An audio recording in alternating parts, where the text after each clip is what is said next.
Hello everyone and welcome to Brew and Banter. So for today's episode, we have Architect Gaurish Chandawarkar, who is the director of IES College of Architecture. Now, primarily the reason why I wanted to make a podcast on architecture, architectural education, the education side of it, or the field in general is because when I was researching, I did not find a lot of content on architecture. I'm not saying there wasn't anything, but there wasn't too much about it, too much in depth about what architecture is, the importance of it, the education side of it, because after all, it is a 5-year-long degree. It takes 5 years just to get a bachelor's degree in architecture, and without even knowing, it is all around us. There are a lot of podcasts or interviews, or there's a lot of content about a lot of other fields, engineering, medicine, finance, commerce, all of that.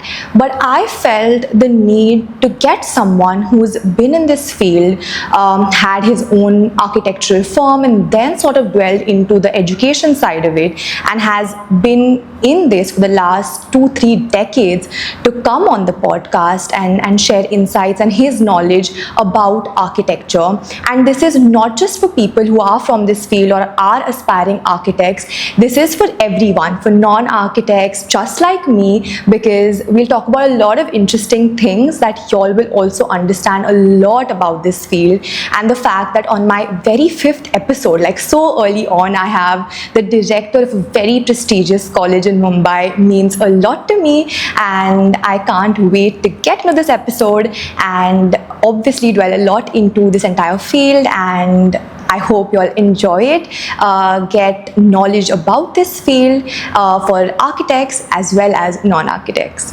Hello and welcome to Brew and Banter. Thank you so much for coming.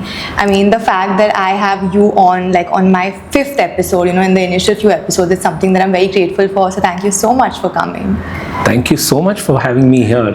And being on the 5th thing is already giving me a lot of pressure. But I hope it'll work out fine, because I think you're doing a great job. Thank you so much. You have a lot of expertise in architecture and especially the education side of it, right? Maybe over 2-3 decades of it.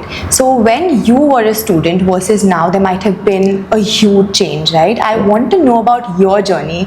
Let's start with your journey from when you were a student, how you started, then eventually becoming the principal of IES College of Architecture and then the director of IES College of Architecture. How was it? Of course, the student life was much more fun than what it is now, and you had a lot more freedom of expression. But I think what has really brought in the change is the technology. Okay. The way technology is moving on a daily basis is bringing so many flavors to architecture, to architecture education, and to the college. Correct. It's fun. Me being a student, I should keep the controversy out because there's so many stories to that.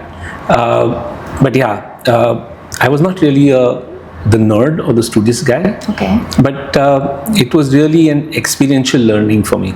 Okay. You would be interacting with seniors, you would be interacting with your peers, you would be interacting with the architects. And the real time would bring in a lot of sense to this journey.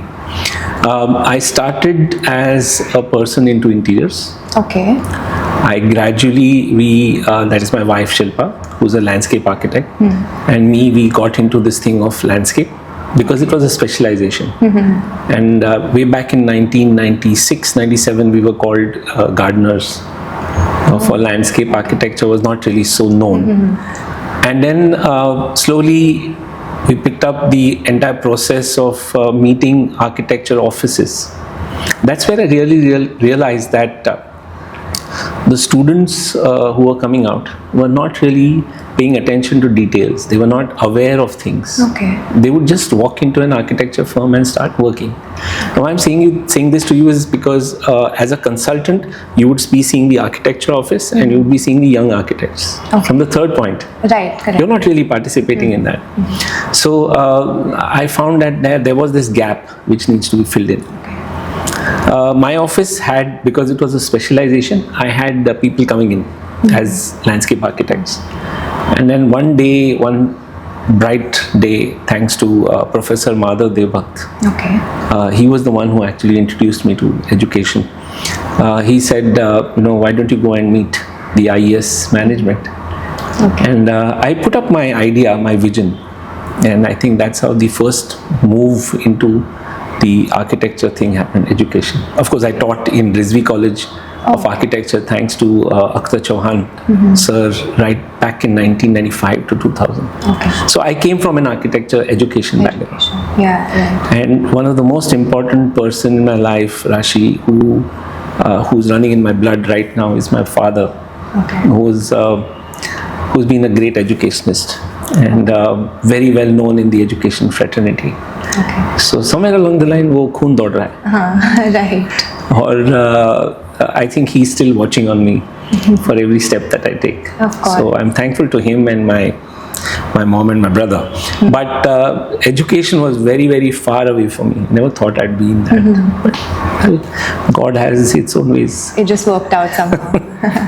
Yeah, it did. Yeah. It did. But architecture education is in a very, very dynamic state. Great fun to be there. Yeah, right. So today we have a lot of options, right? I mean, to be a student today, we have a wide variety of choices. Honestly speaking, we're so lucky because for everything that we like, there's probably a course. True. But back in the day, 20, 30 years ago, there weren't a lot of choices. No. There were specific courses that you Yes. could choose. So back then, what inspired you to take up architecture? Was there something specific that you liked, that you enjoyed, that made you study architecture? That's a very emotional question, and I'll try to answer it the best way I can. You're very right. In those times, you had engineering and medicine in the science background, Correct. and then commerce, and then there would be arts. And I don't really think there's anything other than maybe hotel management or sorts, and of course the civil service. Right. So I was planning to become an engineer. Okay. Yeah, I looked at chemical engineering. I looked at plastic because my brother told me that that's the next product. But somewhere along the line, we had a setback in the family with my father not being well, and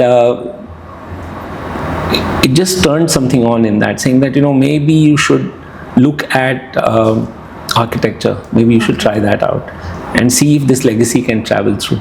Okay. And because he's been a great person, and there was some inspiration in that, and I did try my hand at it, and it worked out. Not that it was the first time. I used to sketch, I used to paint, I used to draw, Okay. I used to write. We come from a music family, so somewhere along the line that inherent music is still there. So I tried. I thought that architecture had that mix of science and art, Correct. Yes. and I said, let's try, and I jumped into it. Okay. So for the uninitiated, I do not come from an architectural background, nor do I come from a background even closely related to this world. For people who are non-architects, that not come from this world, can you just explain how this world works? What is architecture really? We know that it's about designing buildings, but beyond that, what is architecture and what do architects really do? That's such a nice question. I'll answer it my way. Yeah, sure. Yeah, and I don't know whether it'll be the right answer, but it'll be one of the answers. Yes, right. Architecture is about personality development. Okay. I'll tell you why. Because architecture primarily is a service to society. Yeah, so you are the product. You cannot have another product. You have to work on yourself. So like every profession, like medicine or law, which is a profession, you need to work on yourself, and what you sell is your time. The product is your time. Architecture is a place, or architecture is a profession, or architecture is a study which perhaps encompasses the entire requirement of a human being. Okay. Medicine looks at health. Yeah. We look at space. Correct. If you like to relate yourself with space, if you are enamored by space, if you are enamored by the fact that it can bring in a lot of value to you as a person, then you can become an architect. Okay. Unfortunately, what has happened is that you are cut away from the 4th or 5th standard. You are looking towards more profession which give you money. Yeah, so you tend to go for medicine, you tend to go for computers, you tend to go for IIT. And many young people who are into this thing where they can play with space are kept away from it. So to the uninitiated, even if you like a space, if you admire a space, if you feel a certain amount of relatability to space, you should jump into architecture. Don't even think about it. Yeah. Just get into it, because it will give you so many things. Correct. It's like Mother Earth. It will give you so many things. Yeah. And how do you think architecture influences daily life, even though it might get unnoticed sometimes? You see, architecture affects you every time. As I said, it's space. So from the time you, in fact, from the time you wake up to the time you sleep, everything is space related. From your bed to your chadar, to the table where you have your breakfast, to the kitchen, to the cup. Yeah. How much coffee you're going to have, how you're going to have it, where you're going to sit, how you're going to position yourself at the window, what do you want to admire, what do you expect from nature, where are you going to place your plant and trees and light, Yeah. where are you going to place the furniture, where are you going to wear your shoes, how much are you going to bend to tie your lace. Yeah. Everything is space. So although you are not directly affected, it's always there for you to take care of it. I mean, it's a fabulous profession. There's so much that I'm actually learning now, so much beyond what we're taught. Like, we never taught all of this in school, right? No, yeah, it's very, I tell you, it's unfortunate. Thanks to the national education policy, things may change. It may take about a lot more. Of course, the national education policy has its own merits and demerits, but it's a first step towards it. And I think the young students will be happy. And how do you think the policy will bring about a change?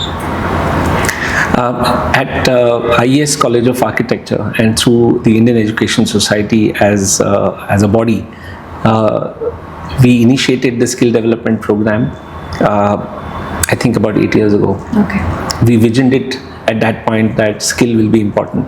Coming to your question of how the national education policy will affect, it is primarily there to point a finger to what you want to do. Whatever you want to do. You want to stitch a button, you need to learn how to do it correctly. Okay. And there is a certificate for that. I may exaggerate a little bit, but I want you to understand the thought process behind that. That now you have a chance as a young Indian to establish yourself in anything you want. Isn't that beautiful? It is, of course. Yeah. As I said, they have merits and demerits. How you take the grammar and change it is up to you, to your limitations. But I think the time is going to come when everything will be up to you. And that service will affect the country. Yeah. Because each one of us will have our own expertise. Of course. Yeah. And so in architecture, you don't have to be a great designer. You don't have to be a person who builds big. You can be a great person in the services, that is the plumbing, electrical and mechanical. You can understand what the relevance of paint is and how to apply it as an architect. I know I'll get killed for this by many people, but I'm sure they will understand it over the next 15 years. It will take some time. Okay. And much like any other field, first of all, because of technology, because of AI, our world is growing at a fast pace, right? 5 years ago, we did not think that we would be here today with technology growing, each and every field and our country evolving so much. How has architecture evolved from maybe 20 years ago to today? How has this discipline and field evolved? Architecture and also the education side of it. So the architecture over the years has evolved thanks to the technology, as I keep saying that. We haven't really, in the Indian context, we haven't really done a lot of research, and there hasn't been any innovations. Okay. It's a very strong statement, but I'm sure most of the academicians will agree most of the professionals will agree, we have been able to perhaps get what is available outside and apply it here. And that application is what we thought as architecture. Whether it is the glass facades that you see, or the structural systems that are put out, or the materials that come through. So I would say there will be about 3% of real-time application of some kind of research which was done. But innovation, I'm not very sure. And that's my limited experience and knowledge. In the education front, there is a lot of opportunity for change, a lot of opportunity. Okay. Unfortunately, there have been these very strong institutions which do not let us as academicians experiment. Okay. Yeah. In some cases, you'll find that, say, universities have not changed their pedagogy. It's still the same. Okay. What I have learned is what I'm teaching in a different package. Should we change it? Yes, we should. Will that change the architect who's coming into the service? Yes. Just the other day I was talking to one more architect, and he's telling me that I have such a great firm, and I keep telling the young architects that the college has taught you fundamentals. May not have taught you the best, but fundamentals. And I agree to that level. But I think those fundamentals have to change. What I learned as a student, or what I'm teaching now, it has to be on real time. And things are very, very different. Okay. So you believe that there is still a strong need for more evolution, change, and also research from our end? Research, innovation, writing, there's lots. You have the artificial intelligence right at your doorstep. How are you going to upskill yourself? How are you going to upskill your students? You're going to teach them fundamentals, but that AI already knows that, and the student knows that. Even if you type right now what is basic, like I need to know Flemish bond and English bond, it'll give it to you much better than I would, faster, and every time new. Some of my faculty was telling me about this, that they gave a report to students to write, and they got something which was not what they would expect the student to write. And when they checked, it was thanks to all the chat GPTs. And they were surprised that when they found out, everybody went there, but every time there was a new answer. So yeah, things need to be changed. I don't know how. We're trying. But do you somewhere have something in your heart that by which there can be a change that can be implemented? According to the years of experience, do you think there's something that can be done for change to occur? Yes. But Rashi, I feel that there are these teachers outside in profession who need to come back into academics. Okay. Point number one. When they come back into academics, it's real time, not as visiting, real time, to make the change in the structural system of education. I think there'll be a humongous change. Okay. Point number two is that I think in the architecture realm, we should be given a little more freedom. So you need those kind of individuals who have those ethics and integrity in place. And I remember in one of the books that Mahatma Gandhi had written, or it's his autobiography, in which he says, you need to walk the talk. I'm putting it simply. And he was explaining how he went through the process before he told a child what to do. Because the mother came to him saying, you're Mahatma Gandhi, so if you tell something to the child, they'll listen. But he said, you come after some time because I need to do it. So somewhere along the line, the teachers need to do that. The teachers need to walk the talk. They need to know that I need to do it first before I can point it out. Correct. And that retraining is difficult. But let me tell you, there are fantastic people sitting outside in the profession who should walk into education. That will bring about the change. So if you think with their experience they come back, that can bring about humongous change. Yeah. not with experience, their personality. As I said, it's a product. I need to have them inside as a catalyst to move this thing ahead. Now, there are certain skills or there are certain likings that students might naturally have since their school days. According to you, when it comes to architecture, what are certain skills that students might naturally have or might be interested in, certain aspects that can sort of make them choose architecture as a career? So there's a book by Malcolm Gladwell. It says Outliers. Okay. Which states that in his book he's given a lot of references, including Beatles, that if you work on something for 10,000 hours, you can be very good at it. You can be a ustad. And he's given lots of examples of people 10,000 and 5,000 and so on. When I have to answer your question, there are primarily two kinds. The one who inherently has that, I don't know to say the word skill, but inherently has that quality of scale and proportion. Okay. So you see many a times somebody says, "Isme na ek chammach shakkar dal do." Shakkar is, I don't know what to say. Ek chammach dal do. That person will put ek chammach by hand. Proportions is understood. Okay. If you look at somebody say कि ये ना fit नहीं होता है तुझे, ये shirt fit नहीं होगा. You know the scale, you know the proportion. You have that thing in you. And architecture is about that, because it's what you design for an Indian may not be the right thing for an American, may not be the right thing for the Russian in the scale proportion. Yeah. The space wise it would be, because geography would be something that you're bringing in mind. So one is by that intuitive quality of scale proportion, and the other is rigor.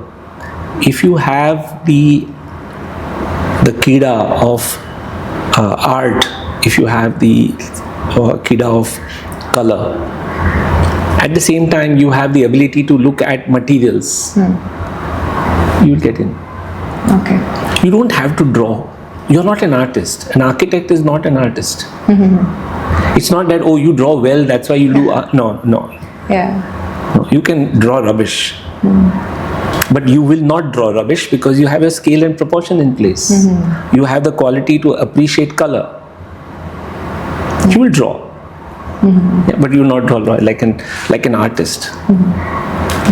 So in either cases, whether you go through the rigor of drawing and trying to appreciate, or intuitively knowing about what quality is, you'll get in. You should walk into architecture. I think architecture is a great place to be. This was, I think, somebody told me, but I strongly align to it, is that architect is the only guy, a guy in the sense, guy or girl, whoever, who can go to the kitchen of the Udupi restaurant and see them cook, irrespective, and go into a surgeon's operating room. No other profession can do that. Can you think of any other profession? No. Law, maybe, but can't go in. Because you're doing some designing for an Udupi restaurant and you're designing the surgeon's operating room. And both have got different, it's diagrammatically opposite the thing. So as an architect, you are exposed to so many things. You can go to an atomic nuclear facility. You are going to design the office for them. Yeah. You can go anywhere. So it's a great profession. So as you said something that just because you're good at painting doesn't mean that you can become an architect. Someone who might not necessarily be good at painting or drawing can still be a very good architect. So back when we were in school, a lot of us were told, if you're really good at art, painting, then consider architecture as a profession. But it's so much more than that, right? It is. Is there a myth like this, something that you think that you can bust and tell people that this is not what architecture is, it is so much more than what is told to us in school?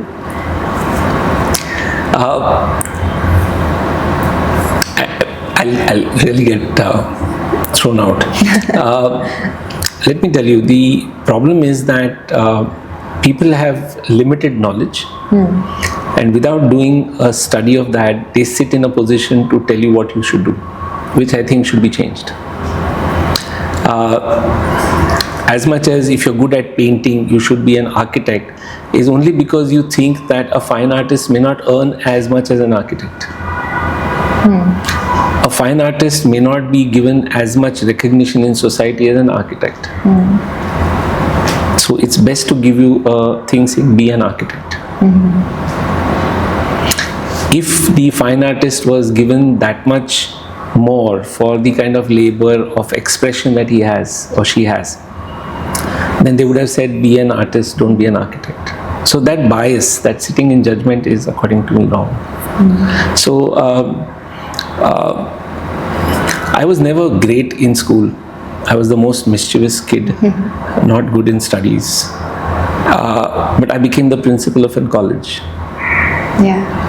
My friends would come and they would come and want to take pictures. They saying, "Arey, kaise ban gaya tu?" And I would think and say that शायद तू यहाँ पे नहीं है इसलिए मैं यहाँ पे हूँ. Yeah, somebody got me wrong. It might be not. I would not be that bad, but the results which have been decided by somebody classifies you in that. So if you're good in painting and really good in painting, be a fine artist. Right. You know, if you're good in painting but you want to be an architect, you can. If you're good in science, you know materials, you can be an architect. But remember what I said, you have to know the scale and proportion.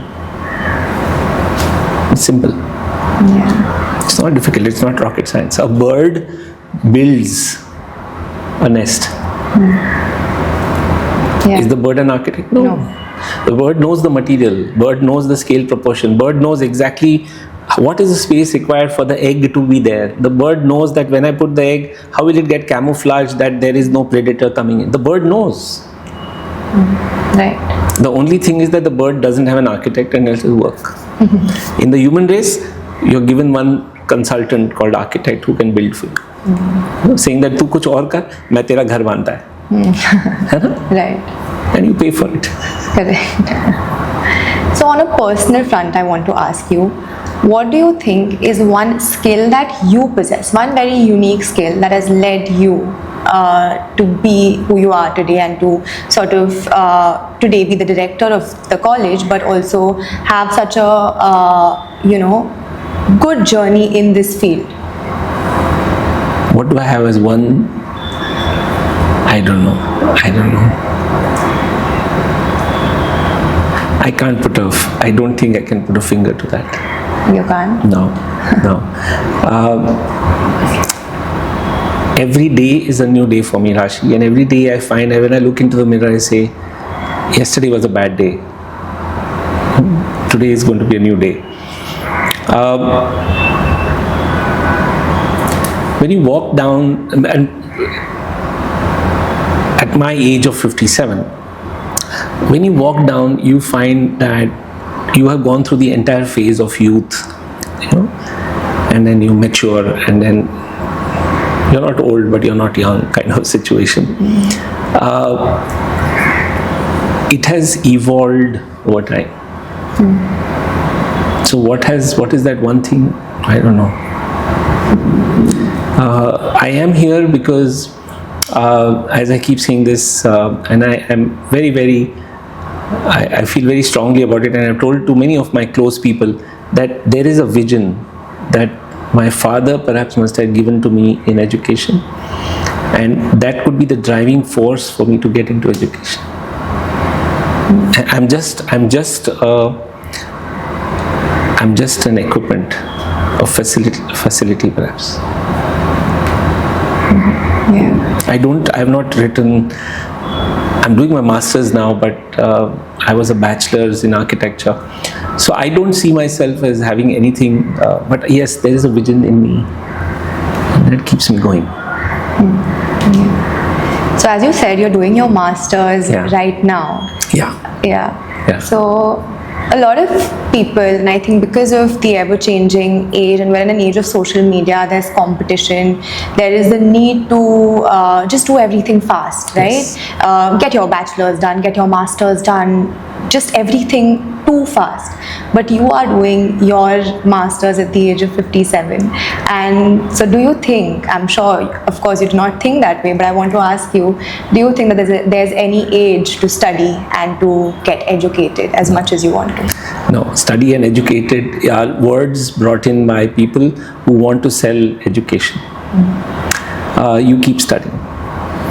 In all these years that I did not do my masters, did not necessarily think that I was not, or did not necessarily this thing that I was not studying. Studying was already on. I'm doing my masters in project management at IES College of Architecture primarily because I saw a lot of value when I met the present head of department Parth. He was my junior. But I saw his approach and I thought that perhaps now I can align myself to that refinement. Masters is always a refinement. Masters is not a qualification. You know, when you do masters, you become something in that field. And it can be fast or it can be there or it may not be there. Doesn't mean that the process of studying is stopped. The studying is always on. I did landscape architecture with Shilpa. I think I'm fairly aware of what landscape is all about. Should I have done my masters in landscape? No, I didn't want to get into the masters of landscape. But I did study. I did hear her lectures or hear her design or listen to other contemporaries in landscape architecture to perhaps know what this whole thing is. Know books in landscape, know the light features, understand the planting, understand the geology. Do we have masters in landscape architecture at IES College of Architecture? Yes. But I thought project management was better. So no, there's no age to study. Anybody should study, everybody should study. And keep studying, it's great fun. Yeah, right. So you just do not need a degree to define you. You can still study and upgrade your skills irrespective of a degree, right? Yes, and upgrade and upskill. As I said earlier, artificial intelligence is at the threshold. If you do not upskill yourself, you're doomed. You're doomed. Now I want you to take the audience through, and obviously future architecture aspirants, through what they can expect in terms of their curriculum and what do they actually study in college, right from the first year to the final year. How does college teach them in order to become successful architects when they get out of college, once they graduate?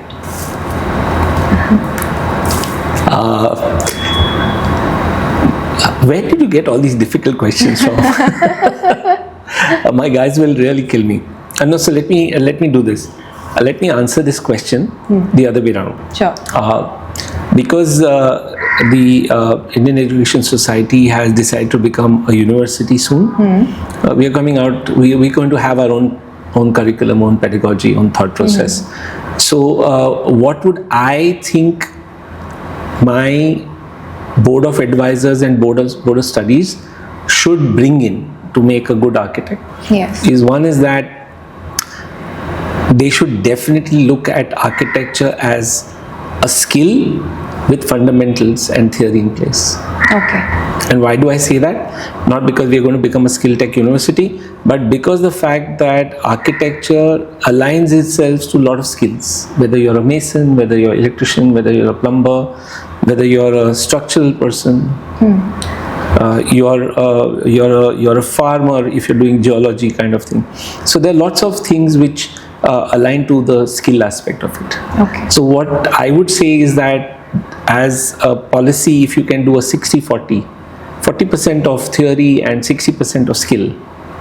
So the student, in whatever way, skills himself or herself and goes ahead to serve the society, give the solution to the society from her or his perspective, the right solution to develop a space. Okay. Now, whether that is at the basic fundamentals of architecture or whether it's at the master's level of architecture, I think it's important for each one. As much as I believe that the personality has their own liking, we should open that up. And I think that's how the architect will become a better person. Okay. Understood. Yeah. And what are the various career paths once they are done with their bachelor's or perhaps their master's? What are the various career paths? You said there's landscape architecture. What are certain other paths in which they can work after they graduate and even do their master's in? When I used to study, and we had there are always limited options. You can do urban design, town planning, landscape, whatever else, whatever. There used to be very limited kind of things. But now with the education policy opening up and the expertise becoming refined, you will have a lot of opportunities to do your architecture, masters in architecture, and many of these things, real estate. Okay. Right now in Sir J.J. College of Architecture, there's a master's program in metropolitan architecture. Oh. But at the same time, you have another college which has got urban design. You have landscape architecture with us, but you have environment architecture with somebody. Now, when you look at environment, there would be a climate change architecture, perhaps. Oh, okay. So the variations will open up. There will be a lot of things that you can get out after you become an architect. But my focus to bring to the audience would be that, do you really want to be an architect? Do you really want to build space first? Would you be able to build a shelter for a human? When I say shelter, it doesn't have to be a home. It can be a hospital, it can be a hotel, it can be a school, anything where a human feels safe and happy. If you can do that first part, then everything is open for you. Students from our college have gotten to become set designers. Oh, okay. Yeah. And I'm saying, wow, really? I'm doing masters in project management, and I'm actually going to look at how the project evolves. It has really nothing to do with the architecture part of it, because I'm the bridge between the architect and the project and all the other components that come in. So I think the first part is to be a person who can bring in the value of shelter to the shelter that you're developing for the human. I think first part solve kiya na to. But if you want to be a set designer, I don't think you should go into architecture. Okay. You can do bachelor's in design, BDes. Okay. You can do product design, or you can join NID or any of the other design schools. Understand the scale proportions in those aspects, and within 3 years perhaps get into that. You don't need 5 years. And do you think a master's is extremely important, or they can go ahead and work even with a bachelor's degree? No. You can work with the bachelor's, no problem. But I think master's is required, because as I said, now you refine, you become a better person. I keep giving this example to my students, is that when you're bachelor's and you're given a book, just to read, you'll take a book and perhaps, okay, you'll flip it and you'll see it and you say, oh wow, you look in the middle page and you read something. When you are a master, you'll take the book, you'll read the title, you'll read the author, then you'll turn the book, then you'll read what is there behind, then you'll turn the book, then you look at the index, and then you look at the foreword, and then you'll decide, I like this book or I don't like this book. You don't flip through the pages. Both these things are right, but I feel that refinement is very important. Okay. And in these times, very important. And times ahead, when you have technology coming in with lots of other challenges, you will have to refine and upskill. And to upskill, you will need have to take get a next master's. step. Yeah. You definitely see so many students, you have seen so many students coming in, passing out, so many batches, through these years. I'm pretty sure when you see a student, when you talk to them, you can tell if they are going to be successful out in the world, right? May not be with 100% surety, but you can maybe sense that they will probably succeed. You said scale and proportions, but what is something beyond scale and proportion, maybe a personality trait that can help them become good architects, that you might sense that, okay, this person has this skill that can help him or her become a good architect? So one is that Yes, I've seen lots of students graduating, and from many colleges, not just from IES. But there have been lots of surprises, Rashi, where in my earlier times when I was younger, I would perhaps sit in judgment, and wrongly, to say whether this student will be a good architect or this student will pass or not pass. ये तो ऐसा ही है, ये पढ़ता नहीं है, कैसा चलेगा इसका, इसको ये भी नहीं आता है, and was wrong. Okay. I've seen them grow into spectacular human beings, great architects, successful architects, commercially and otherwise. Change into, not even change, I'll say metamorphose into something which is beyond what you would expect. Okay. And then over a period of time, I've changed this thing of sitting in judgment to say that whether this person will become, I'm not an astrologer. I'm here to help the student achieve what they have come here for. Give them what is required with the limitations that you can perhaps look at. But whether they will be successful, whether they will not be successful, I think it's their doing. So, so I don't think I'm the person. I've changed over time. I cannot say that this person is going to be a great person or not. What are the traits of a good architect or a successful architect? They have to have that thing to learn. They need to read. They have to go after knowledge. The thirst for knowledge should be there. Okay. And a lot of humility.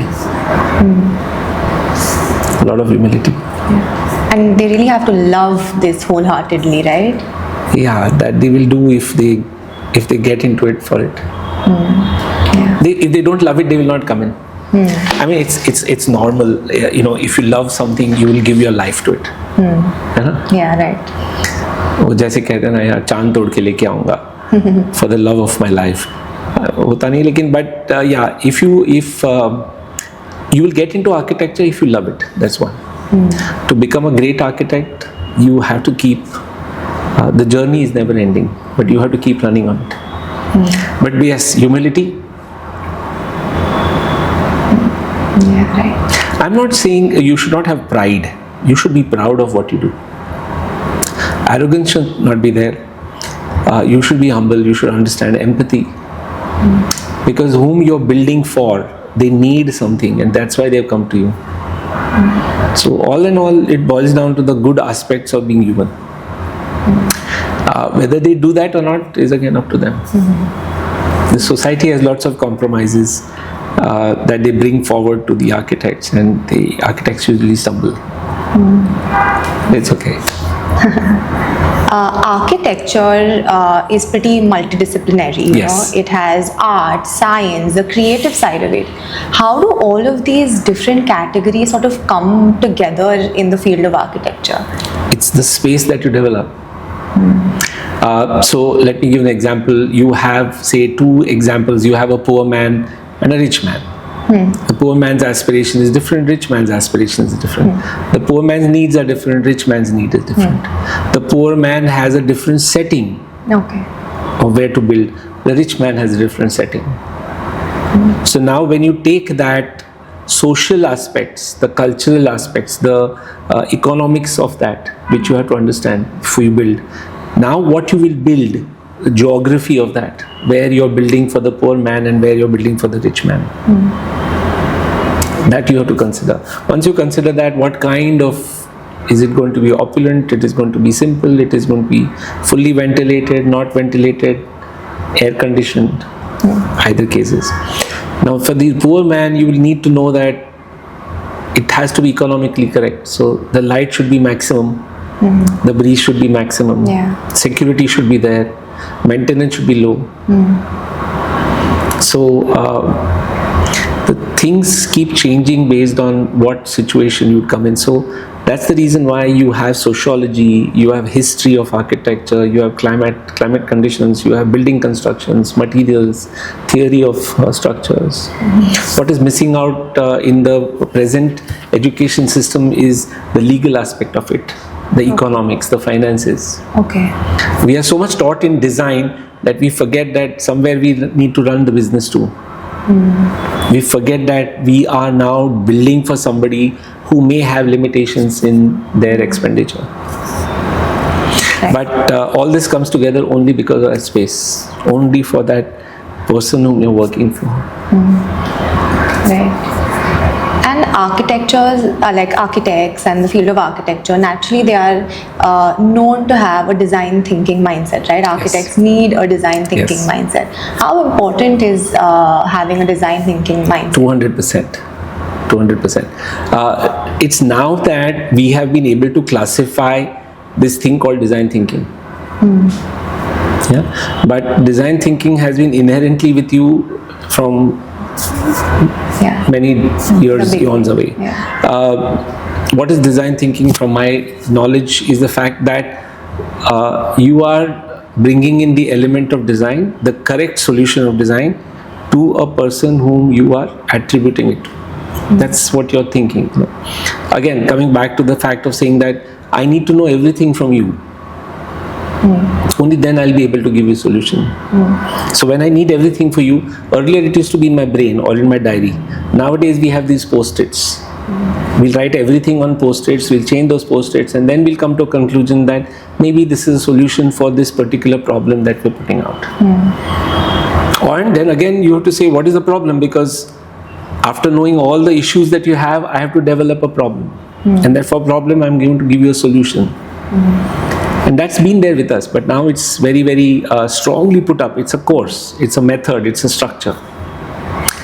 So design thinking is a very, very integral part of architecture. Do you think that students today, because we are living in a world where things are changing so fast, do you think students today are ready for the complex challenges of tomorrow that the field of architecture can bring along? And if not, how can they prepare themselves?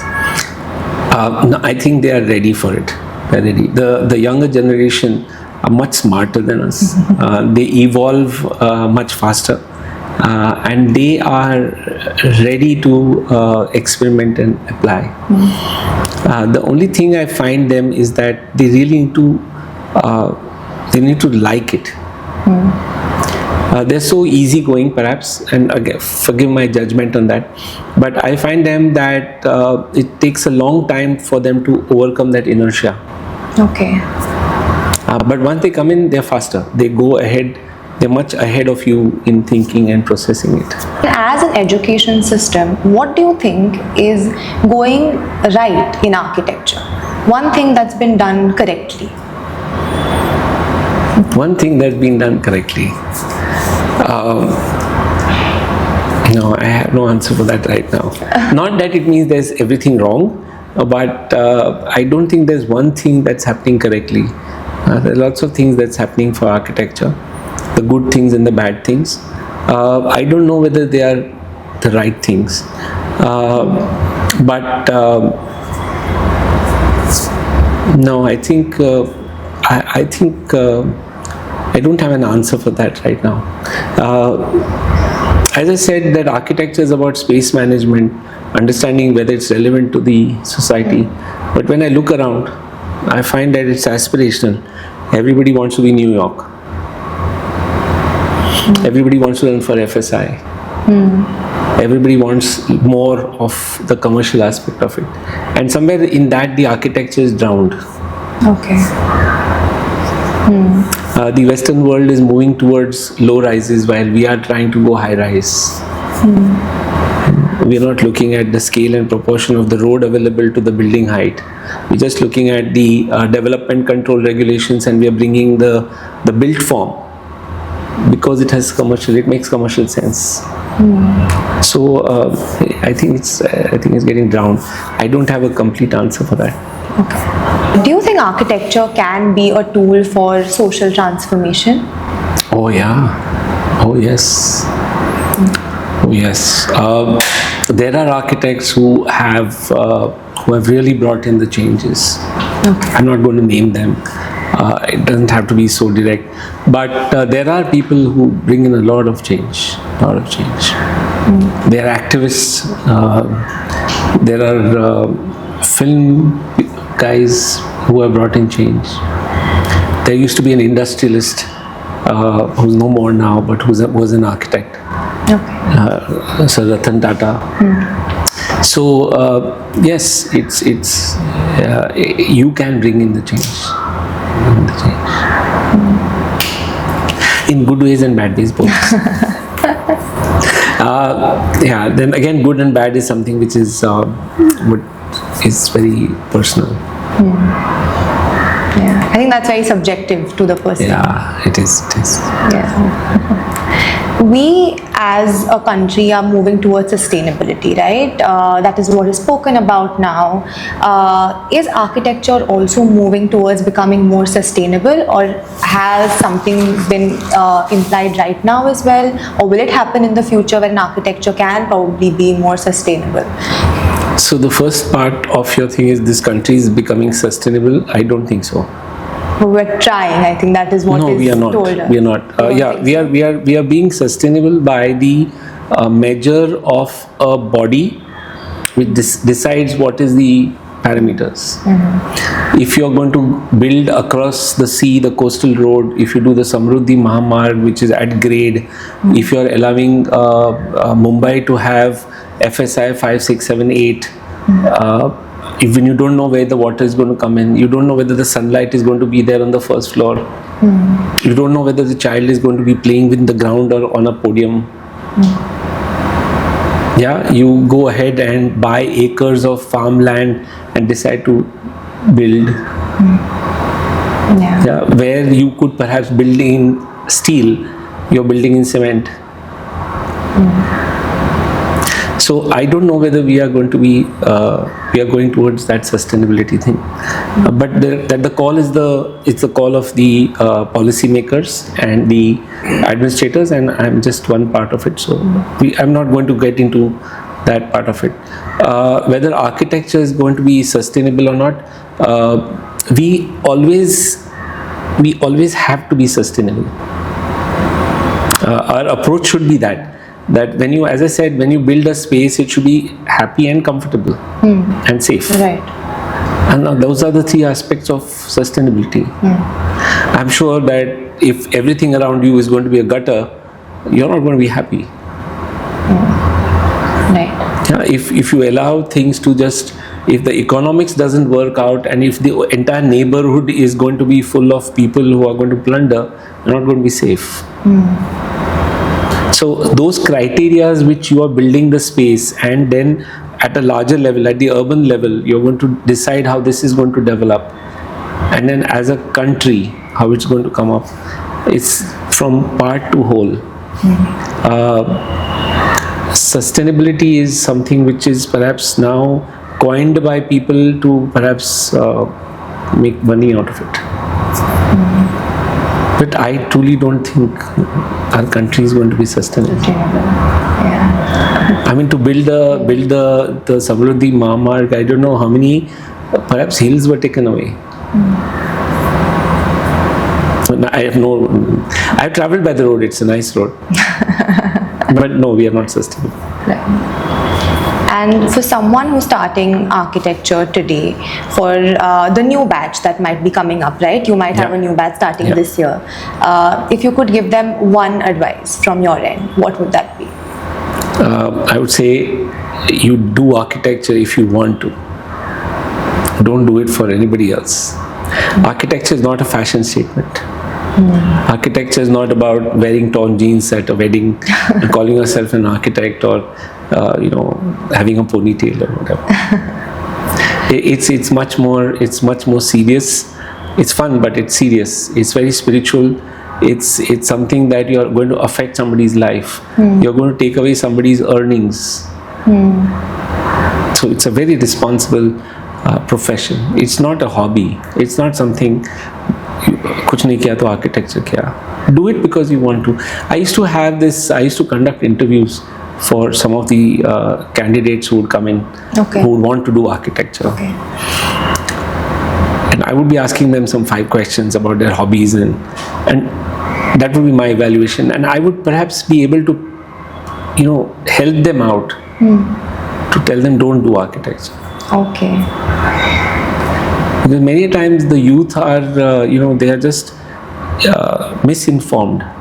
As I said earlier, architecture looks like a very, very doable thing. It looks like, oh, you have arrived in society.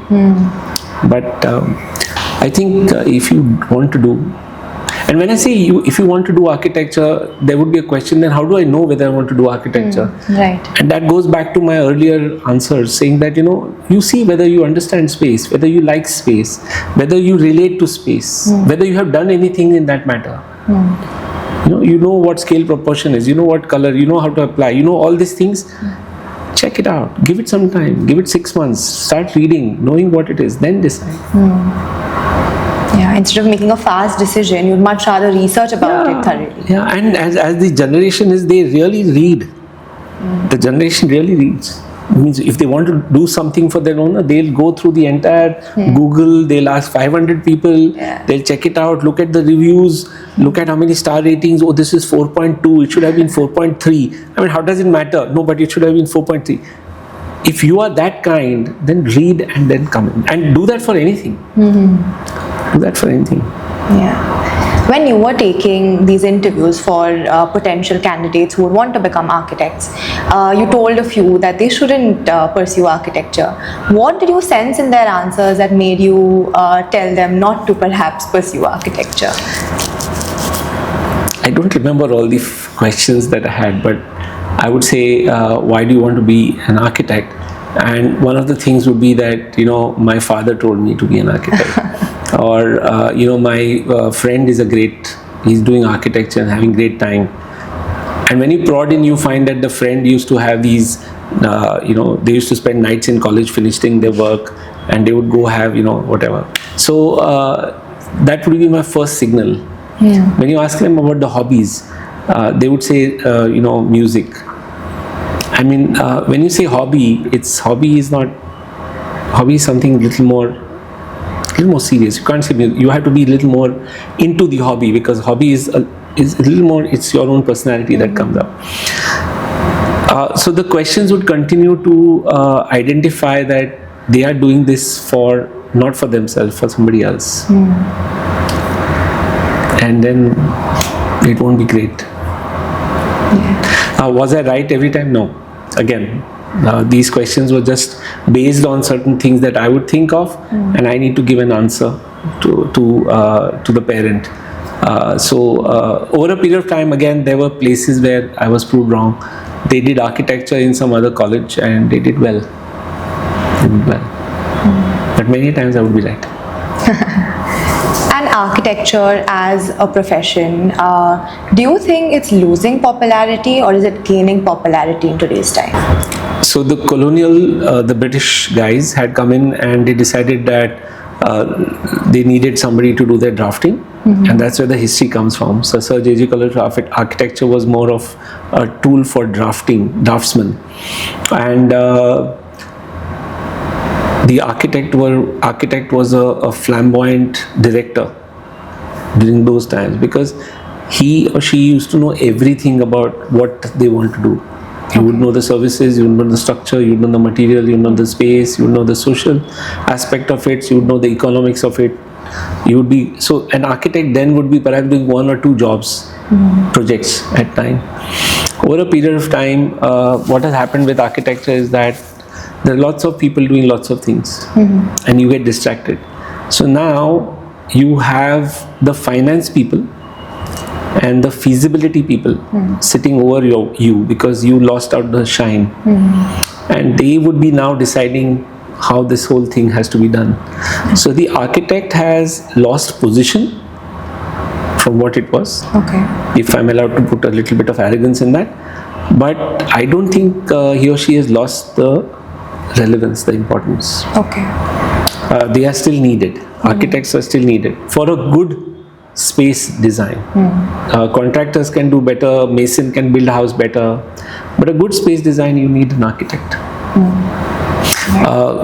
I feel that whenever you have a thing that you like, or you possess, or you own, you always need to have a story to it, a narrative to it, and that brings in a sense. And I think an architect can develop that narrative for your built form. Okay. Because there's a why you built it, for what you built it, how you built it, when you built it. Yeah. And that's a story you take to everybody. And I think an architect can do that. I just realized an architect is a good storyteller also. So you think good architecture must tell a story? Always. Always there has to be a story, because I don't remember if it's the right thing, and people will forgive me if it's the wrong thing or it's not the right information. I think there's a story about Hans Christian Andersen, who used to write these fairy tales. And he was a cobbler, if I'm not mistaken. And it so happened that he used to tell stories to children of the village, and the elderly of the village, along with the school educator, they came to him saying that everybody's complaining that the children don't go to school, they sit with you here, and you're telling them stories, and while they should study. So he said, but I tell them stories, and my stories have the same kind of an idea. He said, no, you can't do that. They have to go to school, so you have to stop like that. So he said, but let me tell you a story. Once upon a time, and then everybody's hearing him. So there are these few words like once upon a time and let me tell you a story, and suddenly you're ready to. And that quality that you have, I think, is there forever. So whether it's a built form, whether it's your mother who cooks, or your grandmother who cooks, or this dress that you bought, or everything has a story. I think humans love it, and you should have that. Yeah. Since you obviously meet students through the years, is there any particular student that you've met, or not a particular student, but just a couple of students that you must have met, a lesson or a story from a student, a journey, anything that you learned that stuck with you? Because of course you are in the mentorship sort of a space, but sometimes you might also learn from students, right? Was there anything that you can recollect that you learned from a student? Not immediately, many of them actually, but the one thing that there's one student, I don't know whether I can put the name out. Yeah, of course. It's fine if you can say it without the name. No, let me put the name out. She's a wonderful woman. I've not really taught her, okay, but she's been part of this college. Okay. And when I joined in as the principal, that's the year that she graduated. Okay. And Maya Devi is her name, and she's right now doing double masters. Okay. She's right now in United States, and she's gone through a lot of health issues, but the rigor with which she's made a comeback, and the rigor at which she has been able to perhaps take up architecture and use it correctly. I think that rigor, that determination, that dedication, that focus is an important lesson. Yeah. What architecture she has done? She was with a healthcare institute doing some healthcare work. I don't know about her architecture, and I don't care. That I think she's so focused in achieving what she wants to do, and the way she's gone about it, I think she'll give you the right solutions. So when it comes to architecture, since it has its creative side and its practical side as well, how can teachers teach the subjects during the course, so that both the creative and the practical side are touched upon and they come together? Everybody does not have, it's like the left brain and the right brain. There are very few who are Einstein. Yeah. So there are teachers who will be perhaps the creative kinds. Okay. And there will be teachers who are the practical kinds. As an institute, we need to have made these available to the students at all given point of time. There would be teachers who would be both. And they would have both the things, skill to explain the creativity with the practical aspect of it. But they are few in numbers. At IES, we see that we need to bring this quality of the teacher in both. So come next semester, we are looking at the training programs to see that the creative gets into the practical part of it and the practical gets into the creative. And both these things will be made available to the students. We are having a lot of lab works. We have started the innovation and the incubation center. We have had the carpentry lab being upgraded to it. We are upgrading our computers. We are having more technology-driven things happening. Also the fact that we are going to become a skill tech university. So there is going to be a positive move towards being able to deliver both these things to the students in about a year's time. So with the innovation and the incubation center at IES College of Architecture, how do you think that is going to benefit the students? When we say innovation incubation center, we are talking of making available the facility to think design and to then put it into practice. Using the technology as far as the software goes to see that the expression is right in the shortest time. Otherwise, you spend a lot of time to develop the expression itself, and then put it into the practicality of it by using the innovation lab. So you think of a problem, incubate it, you bring it out to see that it works, and then bring it into the innovation lab to see how you can bring it out if it's a product. If it's a service, then from the software, that technology that we will be having, from there only you will be taking it out to the society. Whether an architect does that, whether a commerce student does that, science engineer, that innovation incubation lab is open for everybody. It's not only for the IES students. We had this, we have 64 schools. Of that, one school in Dadar, there's this Professor Sucheta Pawar from MCRC, the management college. She got 240 students to go through a psychoanalysis test to understand whether they have any aptitude to design thinking. Out of that, she picked out 60 students, and out of that she made 12 groups. You won't believe it, the kind of ideas the kids from 8th standard and 9th standard came up with. They got everything right, from how to remove space debris to how to tell the municipal corporation to clean the Sulabh Sauchalaya using IoT. I mean, those guys in these chaddis, I call it, the short trousers that they have, sitting there holding their hand and talking with so much of conviction. I mean, imagine you have an 8th standard and 9th standard student ready to take on the world. I mean, what else do you need? I mean, why teach them anything? You just let them be.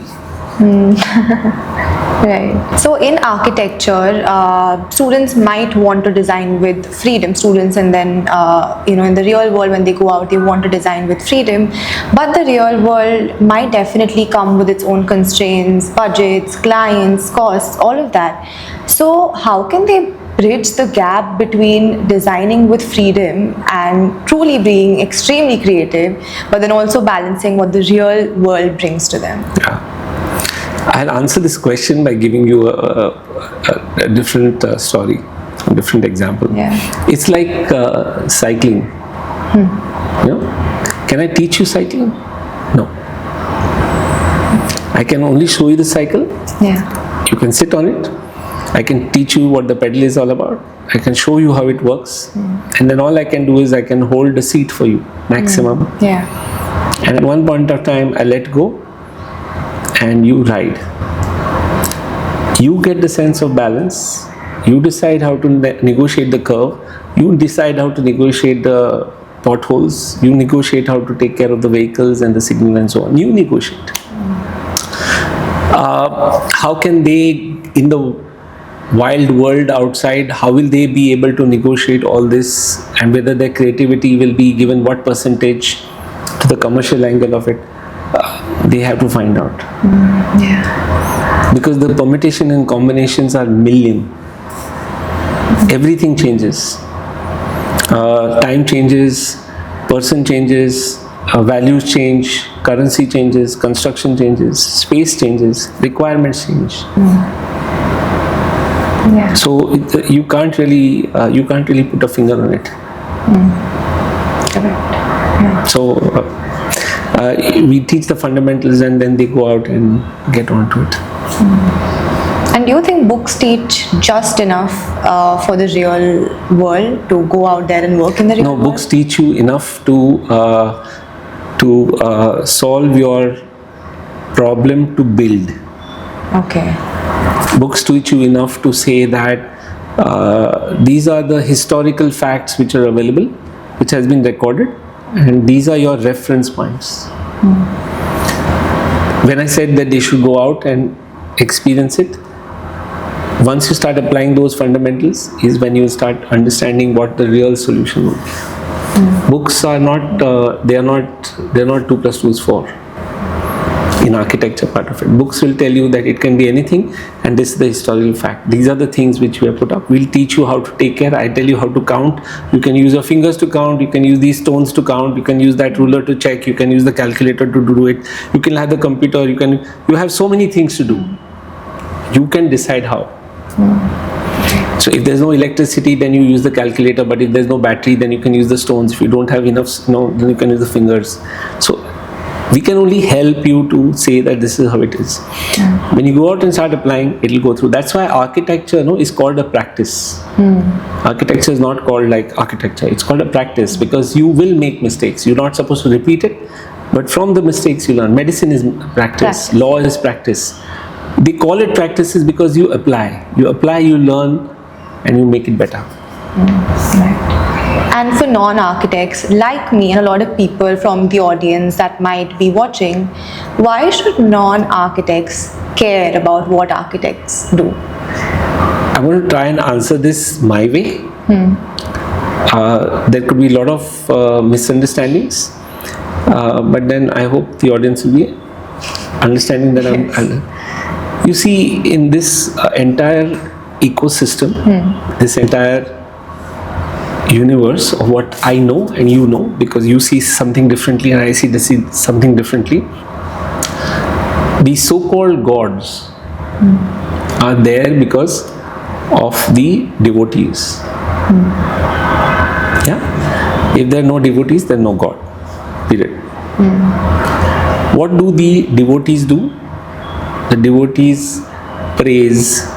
The devotees scold. The devotees rant. Yeah. And then it's a conversation between the God and the devotees. If I bring this much lower to the human scale, art is something which needs to be responded to. Like art is God. Respond to it. This art, architecture, becomes the same thing. We become the priest. So we are the guys who decorate the God. We are the guys who wash. These are the guys who make that entire mahal, which is so sublime.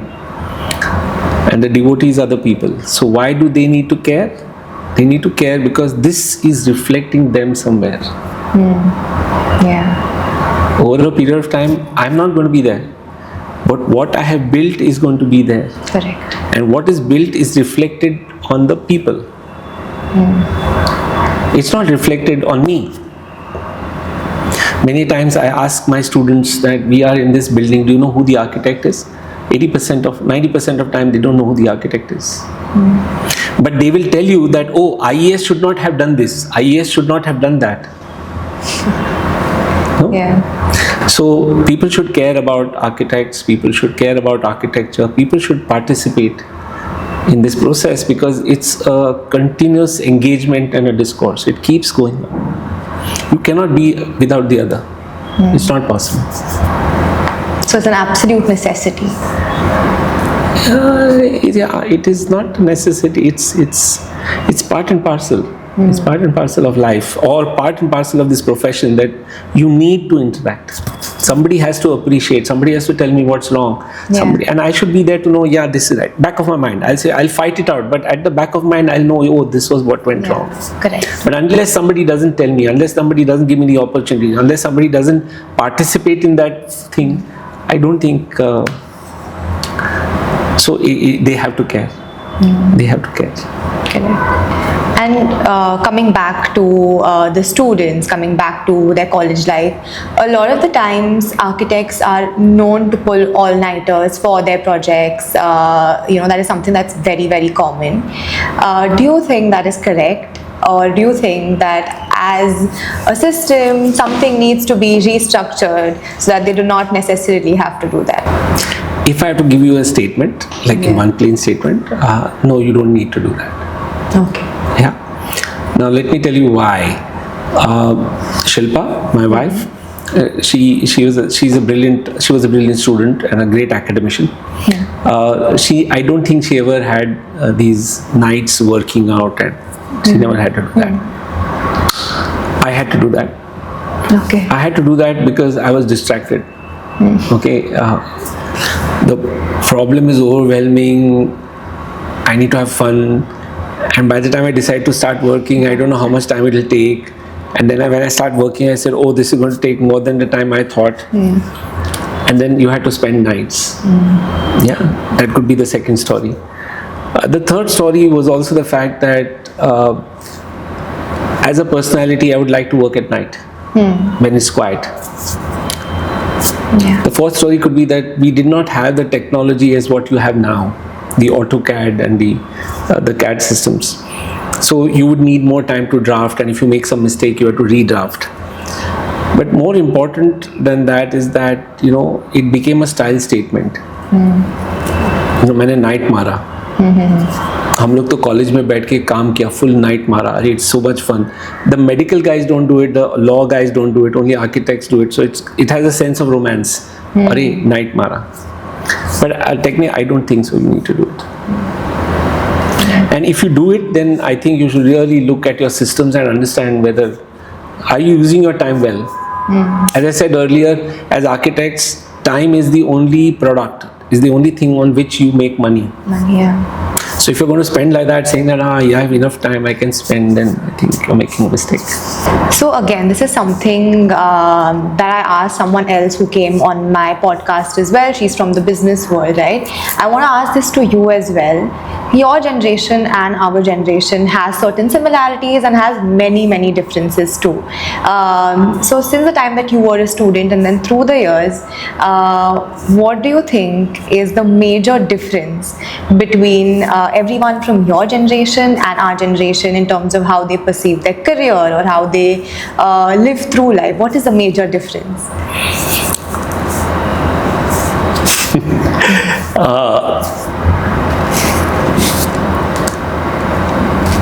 I don't know about everybody else, but I'll tell you about the friends and the known people around me.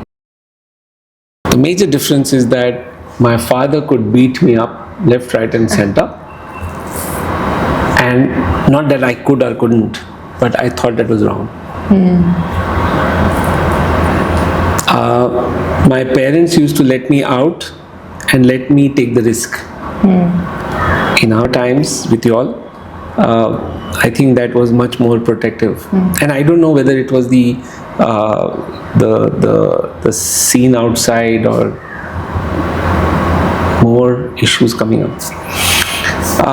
This small behavioral change reflects into the way the sense of attachment, detachment happens with the generation. Okay. So otherwise we are just the same. We have the same sense of mischief, the same sense of risk taking, the same sense of whatever. We don't change. Correct. Recently the news came out. I hope I'm not wrong about her name, but her name is Priya Nair. She has become the first CEO at HUL. And we were in office discussing about that, and me and other colleagues of my age were talking about it. And she has actually worked in the same company for the last 20, 30 years. And we were like awestruck. We were like, we would probably never be able to stick along for so long. But that is something that I've seen with your times.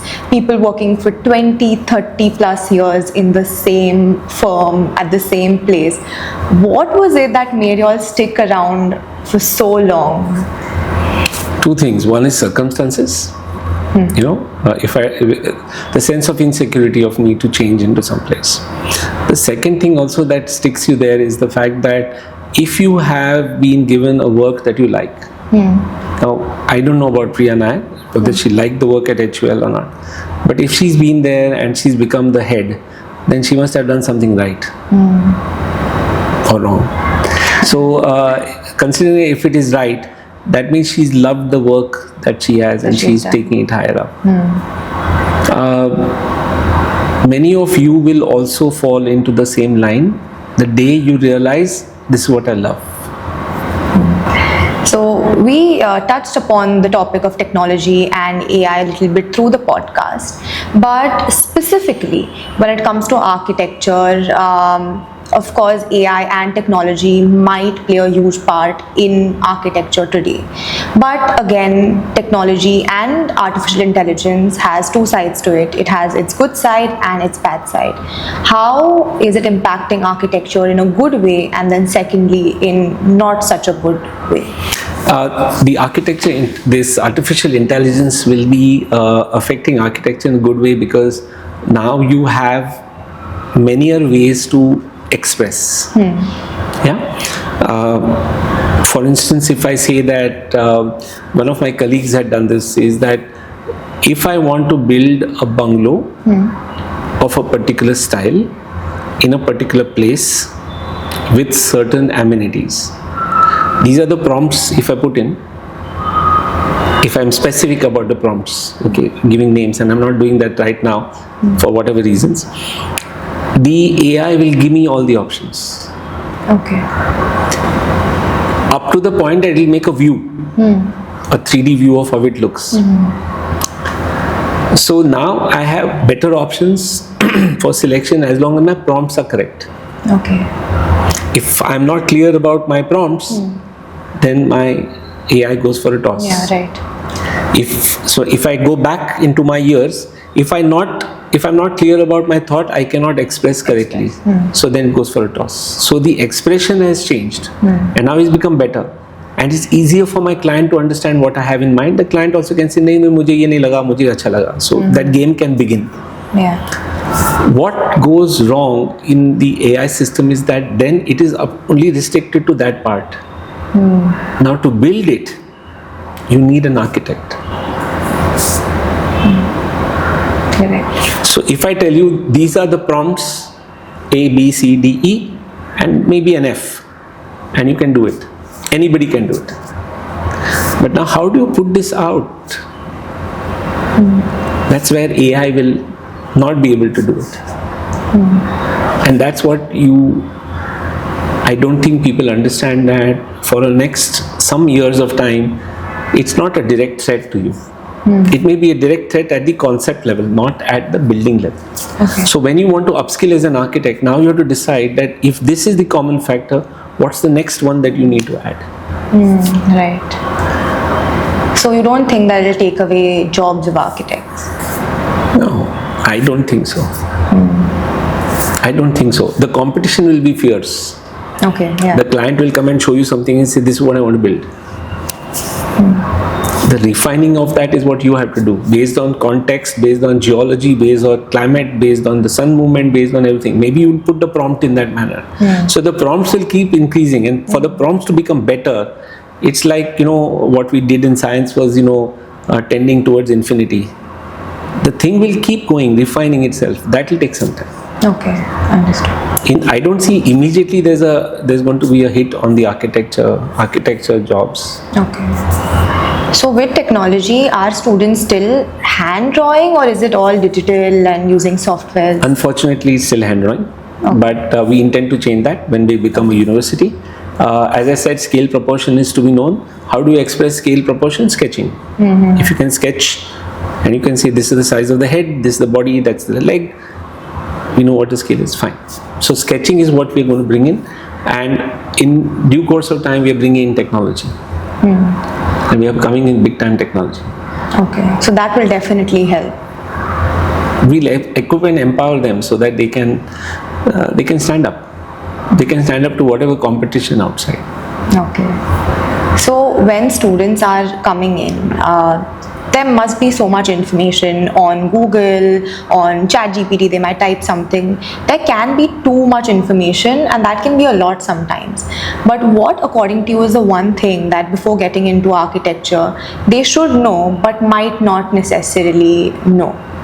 So they should know scale, proportion, drawing. That's all. That's all? That's the basic that they should know. Then I get paid for the everything else. If you know more than that, then you don't need me. Right. Yeah, because we would love, as academicians, we would love the younger lot to come in with their skills to express in the basic form. Okay. Whether you want to join this college, whether you want to join some other college, whether you want to join the third college, is based on the philosophy we follow. We follow one philosophy, some other college will follow something else. So you can align as to what philosophy you want to learn under.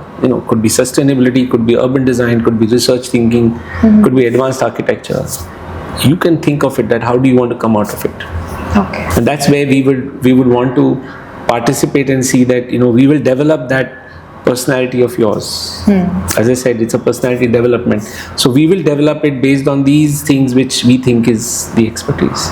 Okay. The student who comes in should be a good human being. Yes, of course. Where we are right now, we're in 2025. So say 10 years later, 15 years later, where do you see the future of architecture going? Where do you think architecture is going to go in the future? It will only get better, is what I'll say. It'll become more relevant. I think people will understand that architect is not only a person who puts things on paper and gives it to us. The architect will have to participate in the building form of it. In about 5-6 years time, the architect will understand that it's not about the arrogance of being an architect, but it will be the thing that you need to render your services in the right manner and see that your client is happy. There are certain projects, and then there are certain people behind those projects that forever change things for that discipline, like architecture. Certain architectural projects that might have sort of been pioneers for future architects to come in and build something great, right?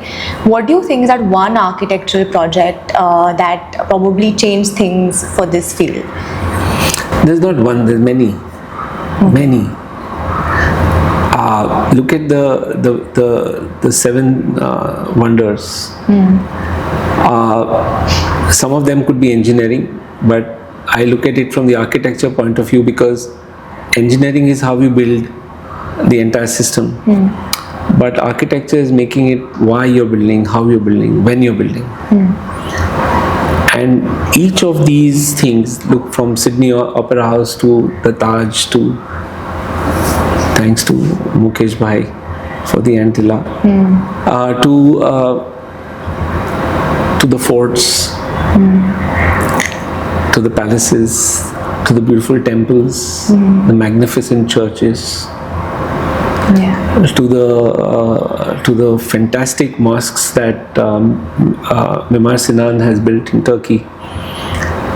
Each of them are hallmarks. They are the ways in which you can build, in the ways which you can bring out so many things.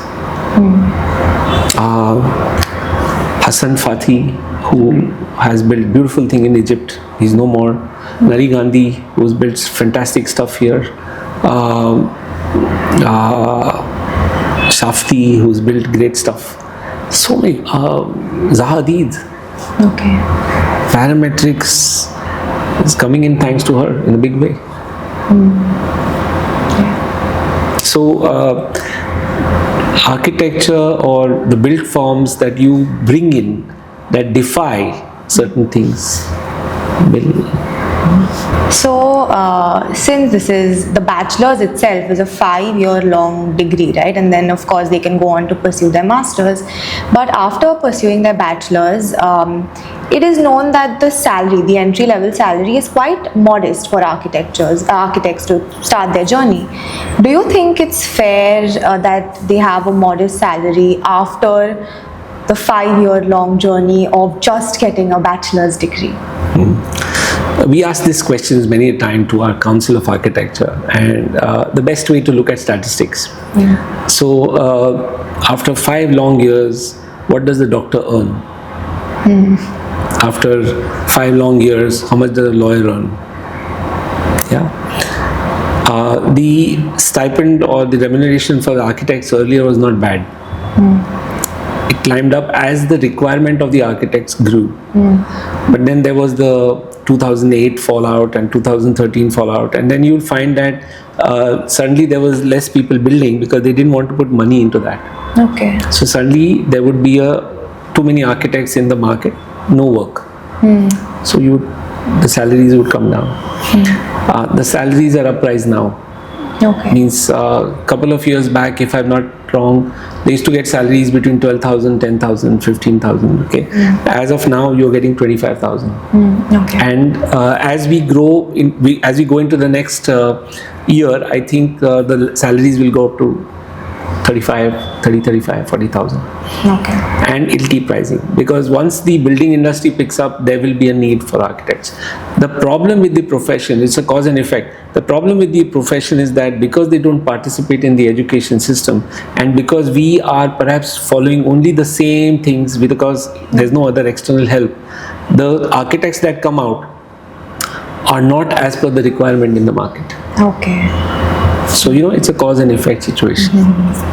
Again, we want to bring that change out. We want to see that we empower them to see that they are I don't like the term, but classically industry ready. When I say industry ready, I don't mean to make them slaves or laborers. Industry ready is that they are aware of what your need is and see that your office becomes a better office. Okay. So that you can get more projects because you have reached the top of the pyramid. Because of you, you're getting the projects and you're getting all the people in. So you as an architect, because you should make your pyramid bigger, you need to start developing all the stages. And those people are the empowered people which the education system should be bringing in. Okay. So with architecture, there's also something else. It's a booming field, that is interior design, right? And on social media as well, we see pictures and reels of beautiful homes, and we call it aesthetic. We love seeing pretty places actually. And I'm sure a lot of architects might go on to becoming interior designers. So does architecture help them in becoming interior designers as well? Interior design is a separate, I would say, course in itself. Okay. Yeah. The primary space has been developed by an architect. It is then beautified by interior designers. The architect can be the interior designer, but the interior designer cannot be an architect. So the space, quality, aesthetics, volume is what we give. And then there is somebody who does the beautification program. The interior design is a very, very, very keen course. I'm not saying a profession. It's a very keen course. Okay. You need to know the details. You need to know those minute things that you want to put in. At the architecture level, it's not that much. Your detailing is at a little larger space of the building, of the wires and the plumbing system and the structural system, size of the beam, open windows, closed doors, so on and so forth. So there's a lot of difference between the two. Okay. So as I said, an architect can become an interior designer, depending, of course, if whether she or he has that thing of how to take it ahead. Okay, but it can't be the other way around. No, interior designer cannot be an architect. Should not be an architect. Okay. And what do you think is the biggest challenge that architects are facing in today's time? Is there anything in particular that they are facing that's still a challenge? The biggest problem that the architects are having is insecurity, a sense of insecurity. Okay. I think that's also been the problem where we have perhaps lowered our profession. If we are sure about it and if we have a communication between ourselves, and just like what the CAs have, the chartered accountants are very, very clear. If you change your thing, no objection certificate देना चाहिए. अगर आपने finance में कुछ भी लोचा किया, then the chartered accountant will take you to the cleaners, and then the income tax guys will do that. But so the relevance of the profession to see that we are responsible for everything, security, safety of the entire public lies with us. So we need to be sure about it, and this can come in only if we have a clear communication between ourselves. And I think that is missing. I still feel that the next architect will come and take my job. And I think that's the biggest thing. Otherwise, I don't see any other problems. Architecture, the study life, it's a little different from other fields. You all have a studio culture, Yeah. They're making models. It is very, very different from other fields, right? What else do you think makes it different from, say, other specializations, other degrees? The confluence of science and art to form this thing for the human directly is the difference. You look at fine arts, it also has a studio culture. It also deals with clay or canvas or paint. So there's a chemical composition, they need to know about the science of it. But it does not directly relate to the human. You make a painting and you wait. If you like it, you'll buy it. Or you get commissioned to do a painting and you'll make it and give it. And that person will put it up. It's not direct. In architecture, the studio thing or making the model, understanding, reading, interacting, engaging is primarily because you're dealing with the human. And that's the killer. And what are the projects that students typically work on right from their first year to the final year? Is there anything specific, and how does it change as they go through the years? Let me go back to the same example I gave you of cycling. So first you have this cycle with 3 wheels, then you have cycle with 2 supports when you're cycling, then you have cycle with 1 support, and then you cycle. So the complexity of the projects change year on year, semester by semester. So within the first year, in 2 semesters, we'll teach you about the ergonomics, we'll teach you about the aesthetics, we'll teach you about how you should perceive the scale proportion with respect to building. We'll teach you about the history, humanities, structural systems, so many. But once you go into the next time, then we start building with the smaller spaces. Okay. Like maybe a bus stop or maybe just a room of your own. So once you start getting to know the space from all the other aspects that you put up, then you start building a house, maybe a farmhouse, maybe a 1-bedroom, 2-bedroom, whatever, studio apartment. And then you go into the complexity of trying to build a building. So by the 3rd year, you should be able to build a multi-story building with all the necessary lifelines. I call it lifelines because your mechanical, electrical and plumbing is lifeline to keep the building alive.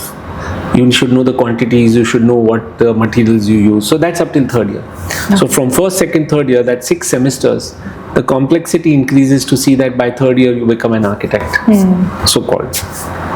In the 4th year, you start building the necessary advanced architecture systems like town planning and urban design and the advanced construction methods. And then 5th year, you are supposed to then hopefully be able to choose a topic of your own, read, research, identify what that whole thing is going to be, and then bring it into the architecture realm.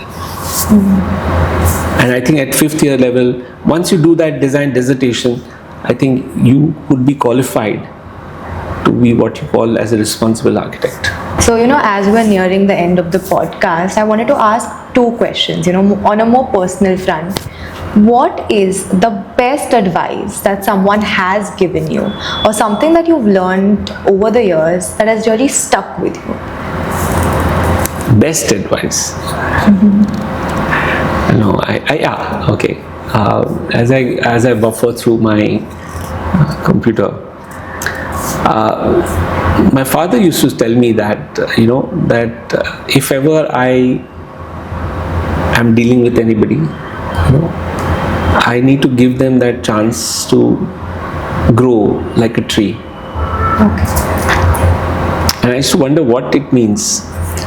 And then as I realized that, because he comes from the architecture realm, I realized that it's just that you let it grow, let it shine, let it fruit, let it become a symbiotic relation with the other organisms such as the ants and the birds. I thought it was a great way to develop a ecosystem, see that it grows into something relevant and brings value. I thought that was great. There was one more nice thing he did for me is when I was in 5th standard, he gave me a dictionary, and in that dictionary thing he wrote there, said, bunch of keys, use them well. And I just didn't understand what it meant until of course I grew up, and then I said, oh, this is what he's saying. So there are a few things that he brought in. And from your experience, what is one advice that you would like to give to the younger generation, not necessarily architects, on a very personal front, that you would like to give to the younger generation? Again, way back when I was young, I read this book called Illusions by Richard Bach. Yeah. And in that book, it's called Illusions by Richard Bach. Illusions, Handbook of a Reluctant Messiah. Okay. And in that there's a quote. Of course, that book is very beautiful. It's still affecting me. So there's a quote which says, "What the butterfly calls the end of the world, what the caterpillar calls the end of the world, the master calls the butterfly." Yeah. I think the youth should understand that nothing bad is forever. There's always good that comes out of it. Correct. You need to have the patience, and you need to have certain amount of dedication and a lot of self-belief. Things will be fine. Yeah. Thank you so much for being on the podcast. I did not even realize when time passed by, because I learned so much about your field, about architecture, and I'm so sure future aspirants, people that are studying architecture, architects and non-architects, have definitely got a lot of insights from this podcast. Thank you so much, Rashi, for having me here.